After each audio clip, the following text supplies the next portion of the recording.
Wewe nikuulize, kama kabisa kama kabisa kanisa sio biashara, mimi ninaenda hii kanisa, ninasomea kuhubiri. Kuhubiri kwanza, kitu ya kwanza kusomea kuhubiri ni kama kusomea set books. Unaweza jua kusoma set books na kuiact. So pastor ni set book anafanyanga ya Bible. Juu pastor, what do you mean ati pastor kuna kitu kingine ya maana? Pastor anasomeanga kupiga story ya Biblia, ni set book. Kama venye nyinyi mlikuwa mnaenda kufanya mtoto mweusi, hizo vitabu zinaitwa Kifo Kisimani. Kisimani kuna kifo, mto katikati, the river between. Bible ni stories za jaba kama hiyo kitabu. Sawa? So pastor, tuseme mimi niko na hii kanisa. Sina. Tuseme mimi niko kwa hii kanisa, nimeenda nikasomea mambo ya set books ya Biblia. Tuko pamoja hadi hapo? Alafu nikajua kabisa naweza aspigia watu story, si ndio? Haya, so ninaambia hao watu wenye hii kanisa wanifanye bishop, wananiambia hapana, gojea. Mimi nakasirika.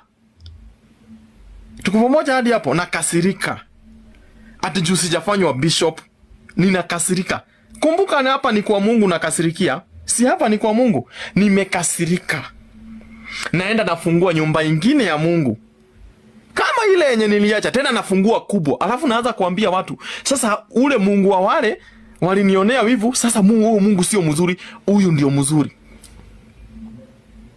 Mbona tuonanga wajinga sana nyinyi? Sasa kuna tofauti gani ya wewe mwenye umetoka kwa ile kanisa ukafungua kanisa yako na ule mtu mwenye alikuwa ameandikwa kwa duka ya viatu, alafu akajanjaruka akafungua duka yake? Tofauti ni gani? Tofauti ni gani mutogoria gomeno? Tofauti ni gani? Tofauti ni gani? Nothing.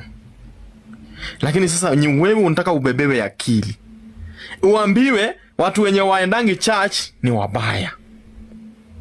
Wewe ukienda church wewe ndio mzuri. Do you know watu wenye wanakuambia ati wewe ni mubaya juu uendi kanisa, hao ndio wabaya kukuliko?